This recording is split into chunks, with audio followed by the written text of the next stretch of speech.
Sumber penghiburan. Mari kita bersama-sama membaca dulu di dalam 2 Korintus pasal 7 ayat 4b sampai ayat yang ke-6. Dalam segala penderitaan kami, aku sangat terhibur dan sukacitaku melimpah-limpah. Bahkan ketika kami tiba di Makedonia, kami tidak beroleh ketenangan bagi tubuh kami. Di mana-mana kami mengalami kesusahan, dari luar pertengkaran dan dari dalam ketakutan. Tetapi Allah yang menghiburkan orang yang rendah hati telah menghiburkan kami. Haleluya. Puji Tuhan. Ini adalah salah satu kesaksian dari Rasul Paulus tentang pelayanannya. Kita tahu bahwa surat 2 Korintus itu adalah surat dikatakan biografi, saudara. Surat pembelaan Rasul Paulus, tapi juga surat biografi Rasul Paulus. Kenapa? Karena di 2 Korintus itu Paulus banyak bercerita tentang pribadinya, tentang pelayanannya, tentang pengalaman-pengalamannya, dan salah satu kata yang paling banyak yaitu kata tentang penghiburan. Jadi di 2 Korintus ini kita melihat Paulus berbicara banyak tentang penderitaannya dalam pelayanan, tetapi kata penghiburan yang paling banyak ditemukan di dalam perjanjian baru adalah di 2 Korintus. Jadi apa artinya? Bahwa Tuhan itu Allah yang menghibur kita. Haleluya. Tuhan itu adalah sumber penghiburan. Ada banyak ayat dalam Alkitab berkatakan bahwa Allah itu sumber penghiburan. Kita bersyukur sebagai orang-orang percaya, kita mempunyai Allah yang menghibur. Seperti seorang bapak atau seorang ibu yang memberi penghiburan kepada anaknya. Betapa melegakan hati dan jiwa kita, bukan? Ternyata Allah itu Allah yang menghibur. Di dalam 2 Korintus yang sudah kita baca di sini, kita melihat tentang Paulus menceritakan bagaimana pengalaman yang dia alami waktu dia menginjil di Makedonia. Dikatakan dia mengalami banyak penderitaan dan seringkali tekanan-tekanan, tantangan-tantangan. Dikatakan dari luar dan dari dalam. Nah ini saudara, memang iblis itu kalau menyerang dari dua arah. Dari luar dia serang kita, dari dalam dia juga serang kita. Serangan-serangan dari luar, serangan-serangan dari dalam yang mau membuat kita jatuh. Dari sini Paulus alami sendiri. Dari luar dia diserang, dari dalam dia diserang dikatakan. Namun dikatakan bahwa Allah yang menghiburkan orang yang rendah hati telah menghiburkan kami. Haleluya. Ada penderitaan, tetapi juga ada penghiburan. Nah mari kita coba untuk mengerti atau meneliti lebih jauh bagaimana sih pengalaman Paulus waktu di Makedonia, tantangan apa yang dia terima dan bagaimana Allah menghibur. Berbicara tentang pengalaman Paulus di Makedonia itu adalah penginjilan Paulus yang kedua. Paulus dibawa oleh Roh Kudus untuk masuk ke dataran Eropa dan tempat yang dia kunjungi pertama-tama itulah yang dikatakan Makedonia. Dan di Makedonia ini ada 3 kota yang dia kunjungi. Bapak Ibu nanti bisa membaca mulai dari Kisah Rasul pasal 16, 17, 18. Yang pertama adalah Filipi, yang kedua adalah Tesalonika, dan yang ketiga adalah Berea. Nah, apa yang Paulus alami di ketiga kota ini? Coba kita lihat secara ringkas. Pertama-tama di kota Filipi. Nah, saudara kita tahu Paulus dan Silas waktu itu di kota Filipi itu dia mengalami sebuah penderitaan di mana dikatakan dia harus dimasukkan ke dalam penjara. Bapak Ibu bisa melihat itu di dalam Kisah Rasul pasal 16. Paulus dan Silas dia menyembuhkan seorang yang dirasuk setan, yang dikuasai oleh iblis, tetapi yang dia terima bukannya pujian, bukannya penghargaan, malah dia harus masuk ke dalam penjara dan dia didera di dalam penjara oleh orang-orang Romawi. Nah inilah yang saya katakan serangan dari luar. Paulus alami. Saya percaya ini semua adalah kuasa kegelapan yang bekerja. Kuasa kegelapan gak terima. Dia pakai orang-orang untuk menyiksa Rasul Paulus. Tapi tetap kita melihat bagaimana Tuhan menolongnya. Saudara tentu sudah tahu ceritanya, di malam hari terjadi gempa dan Paulus akhirnya terlepas dan seterusnya ya. Nah yang saya soroti di sini bagaimana Paulus mengalami tantangan, mengalami sebuah penderitaan yang disebabkan dari luar. Orang-orang yang tidak percaya Tuhan, orang-orang yang memusuhi Tuhan. Nah kemudian kita maju lagi, dari Filipi dia pergi ke kota namanya kota Tesalonika. Dan apa yang dikatakan di dalam Alkitab, pada waktu Paulus ada di Tesalonika ada tantangan. Tapi kali ini bukan dari orang-orang Romawi, bukan dari orang-orang yang tidak mengenal kebenaran atau tidak mengenal Allah. Tapi justru dari orang-orang Yahudi. Orang-orang Yahudi yang tidak senang dengan Paulus, dikatakan yang iri hati, lalu mereka menyewa preman-preman, lalu mereka mengadakan kekacauan, keributan. Dan mereka berusaha untuk menangkap Paulus dan Silas. Makanya Paulus berkata, ketika kami tiba di Makedonia, kami tidak merasa tenang. Dari luar kami diancam, ditentang, disiksa. Dari dalam juga, kami juga ditantang. Tantangan dari luar, dari dalam, itu yang dikerjakan untuk menjatuhkan orang-orang percaya. Tetapi sekali lagi Allah itu adalah Allah yang menghibur. Haleluya. Mengapa saya katakan demikian? Mari kita maju lagi. Dari Tesalonika dikatakan Paulus masuk ke satu kota yang namanya kota Berea. Haleluya. Dan apa yang dia dapat di kota Berea? Sebuah penghiburan. Sebab dikatakan di kota Berea itu ternyata dia diterima dengan baik. Bukan dia saja diterima, pelayanannya, pemberitaan firman Tuhan diterima oleh orang-orang Berea. Mereka mempunyai hati yang baik, yang mau menerima, yang netral, yang mau menyelidik kebenaran firman Tuhan. Menyenangkan bukan? Ya mungkin bagi sebagian saudara tidak bisa ikut merasakan. Tapi kalau saudara melayani atau saudara adalah hamba Tuhan, wah senang sekali saudara. Setelah mengalami tantangan dari luar dan dari dalam, sekarang ada orang-orang yang rindu, yang mau menerima firman Tuhan. Haleluya.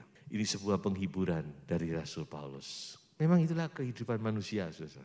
Terutama seorang hamba Tuhan tidak bisa lepas. Penderitaan, tapi di samping dari penderitaan juga ada penghiburan. Dan salah satu prinsip dari firman Tuhan, bahwa seberapa besar penderitaan yang kita alami, tentu penderitaan di sini bukan penderitaan karena kesalahan kita sendiri ya. Penderitaan itu besarnya seberapapun juga, maka seberapa besar pula penghiburan yang akan kita terima.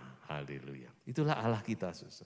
Tuhan itu seimbang. Dan itu sudah saya pelajari, saya amati dalam kehidupan pribadi saya.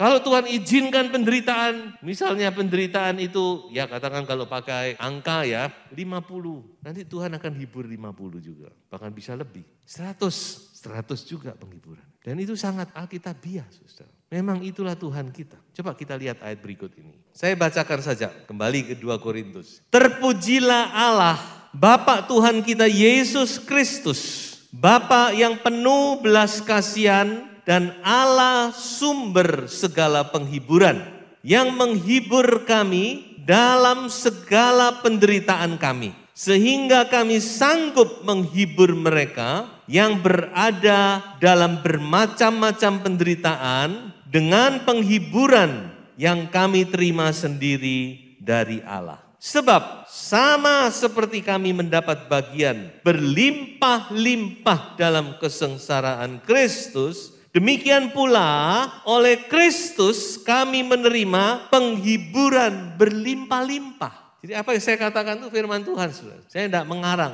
itu bukan hasil pemikiran saya. Tidak, ini firman Tuhan. Makanya kalau sudah dalam penderitaan, saudara ingat, saudara akan dihibur oleh Tuhan. Seberapa besar penderitaanmu, seberapa besar pula penghiburan itu akan engkau terima. Karena ini firman Tuhan. Tuhan itu baik. Tuhan tidak mau membuat anak-anaknya down, kecewa, gugur. Tidak. Dia tahu ada waktunya untuk menghibur anak-anak. Dan dia akan hibur itu, saudara. Oh puji Tuhan. Bagi saudara-saudara yang melayani Tuhan, kalau saudara mengalami penderitaan, jangan bersungut-sungut. Jangan menyalahkan orang. Ketahuilah bahwa Tuhan juga akan menghibur saudara. Karena dia Allah yang adil. Dia Allah yang menggenapi firman. Sekarang saya akan masuk kepada satu poin, yaitu bagaimana atau dari mana kita memperoleh penghiburan. Bagaimana bentuk penghiburan yang dari Tuhan itu. Ada 3. Yang pertama-tama adalah dari Sang Penghibur. Haleluya. Siapa Sang Penghibur itu? Roh Kudus. 3 kali Roh Kudus disebut sebagai penghibur itu. Yesus sendiri yang berkata, penghibur itu akan datang. Lebih baik kalau aku pergi, supaya penghibur itu bisa datang. Penghibur. Roh Kudus itu diberikan untuk menghibur anak-anak Tuhan. Amin. Dalam bahasa Inggris dipakai kata comforter. Membuat kita comfort, membuat kita terhibur, nyaman. Seringkali cuma kita, kalau saya nilai ya, anak-anak Tuhan banyak kali kurang menyadari peranan Roh Kudus ini. Mengapa saya katakan demikian? Hampir sulit kita menemukan lagu yang berkata tentang penghiburan, tentang Roh Kudus Sang Penghibur. Rupanya banyak anak Tuhan itu tidak menyadari, saudara. Tidak menyadari keberadaan Roh Kudus yang menghibur sebagai penghibur itu. Makanya banyak anak Tuhan susah. Mengapa susah? Ditanggung sendiri kesusahannya. Makanya ayo kita mau sadar. Tuhan sudah berikan penghibur dalam hidup kita. Tuhan berikan Roh Kudus yang adalah Sang Penghibur itu. Mari kita terima karya penghiburan dari Roh Kudus. Kalau kita susah, kita izinkan Roh Kudus menghibur kita. Haleluya. Dan saudara akan merasa comfort. Ternyata mengiring Tuhan itu enak. Memang banyak tantangan, banyak penderitaan. Tapi juga enak, saudara. Makanya Tuhan kata, pikullah aku bebanku. Kuku itu enak, ringan. Mengapa ringan? Karena bukan kita yang memikul sendiri. Ada Roh Kudus dalam hidup kita. Dia menghibur kita. Dia menguatkan kita. Dia adalah comforter itu. Sang penghibur itu. Haleluya. Puji Tuhan. Mari alami penghiburan dari Roh Kudus. Izinkan Roh Kudus menyatakan penghiburannya dalam hidupmu. Kalau saudara susah saat ini, saudara butuh penghiburan, terimalah penghiburan dari Roh Kudus, saudara-saudara. Yang kedua, dari mana kita menerima penghiburan? Dari kitab suci. Roma 15 ayat 4. Sebab segala sesuatu yang ditulis dahulu telah ditulis untuk menjadi pelajaran bagi kita, supaya kita teguh berpegang pada pengharapan oleh ketekunan dan penghiburan dari kitab suci. Haleluya. Jadi kitab suci ini memberi penghiburan. Saya tenggelam dalam firman Tuhan. Nanti saudara akan merasa penghiburan dalam hidupmu. Walaupun banyak tantangan. Jadi benar firman Tuhan itu memberikan penghiburan dalam hidup kita. Saya itu baca saudara. Saya tahu masih banyak anak Tuhan yang masih kurang rindu dengan firman Tuhan itu. Kita banyak masih yang menyepelekan firman Tuhan. Saya ajak, ayo baca firman Tuhan. Tenggelam dalam kebenaran firman Tuhan. Hari-hari ini penting sekali saudara, kita mengerti kehendak Tuhan. Kita mengerti firman Tuhan, kita mengerti kebenaran. Karena saya melihat kalau kita tidak mengerti kebenaran, kita akan mudah sekali diombang-ambingkan. Firman Tuhan sudah berkata, dengan akal tipu daya manusia, makanya kita harus berakar dalam kebenaran firman Tuhan. Jadi saudara, firman Tuhan itu memberikan penghiburan dalam hidup kita. Membuat kita kuat, membuat kita dapat melewati lembah bayang-bayang maut sekalipun. Mari kita benar-benar rindu kepada kitab suci ini. Nah, yang ketiga, dari mana kita menerima penghiburan? Dari saudara-saudara seiman. Haleluya. Dari orang-orang yang dipakai oleh Tuhan. Dan Tuhan menyediakan itu. Jadi saudara percayalah Tuhan sudah menyediakan orang-orang untuk menghibur saudara. Di dalam Filipi pasal 2:1 dikatakan, karena di dalam Kristus ada nasihat, ada penghiburan kasih, comfort of love.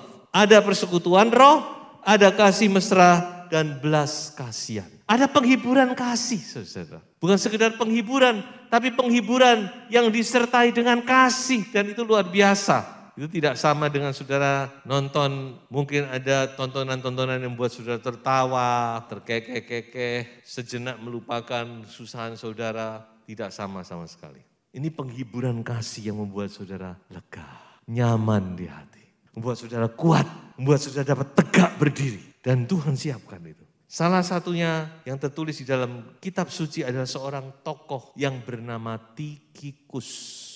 Nanti kita akan lihat. Mungkin sudah jarang memperhatikan nama ini. Tikhikus namanya. Nama Tikhikus itu artinya fortunate, beruntung. Jadi orang yang kenal sama Tikikus ini pasti beruntung. Tikikus kemana-mana dia membawa fortune, membawa keberuntungan kepada orang lain.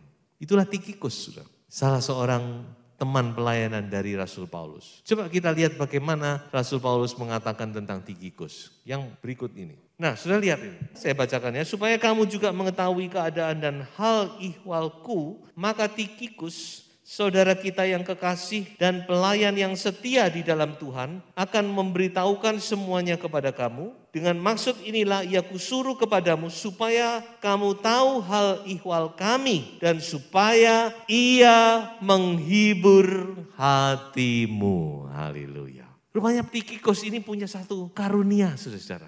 Kemanapun dia pergi, dia membawa penghiburan. Dan saya katakan ini seharusnya orang percaya itu begitu. Kemanapun dia ada, membawa penghiburan. Bagaimana caranya? Melalui perkataan kita. Melalui tindak tanduk, terutama perkataan. Kalau zaman sekarang ya melalui muatan-muatan WA kita mungkin, status kita mungkin. Haleluya.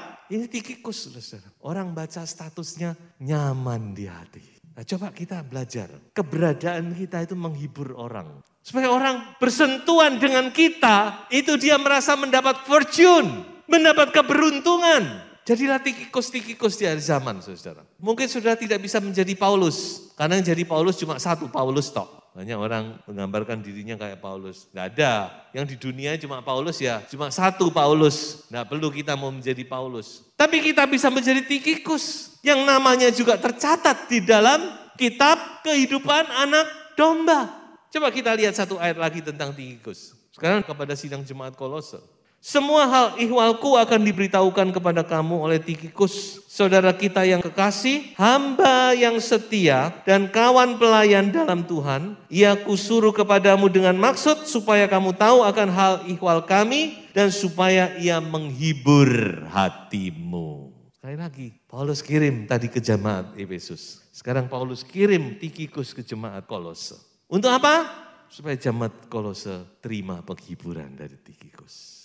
Luar biasa, saudara. Itu mari kita menjadi anak-anak Tuhan yang kita tahu, saudara. Seperti dikatakan tadi, aku mendapat penghiburan. Dan dengan penghiburan ini, aku bisa menghibur orang lain yang mengalami penderitaan. Ini pelayanan penghiburan ini gak main-main, saudara. Ini pelayanan yang luar biasa.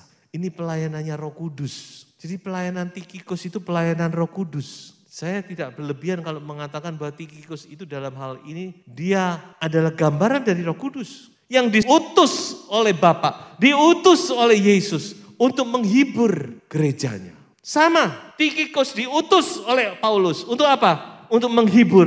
Tikikus ke jemaat Efesus, hiburkan. Tikikus ke jemaat Kolose, hiburkan mereka. Dan inilah tugas kita anak-anak Tuhan. Dan sudah sediakan banyak fasilitas kepada kita.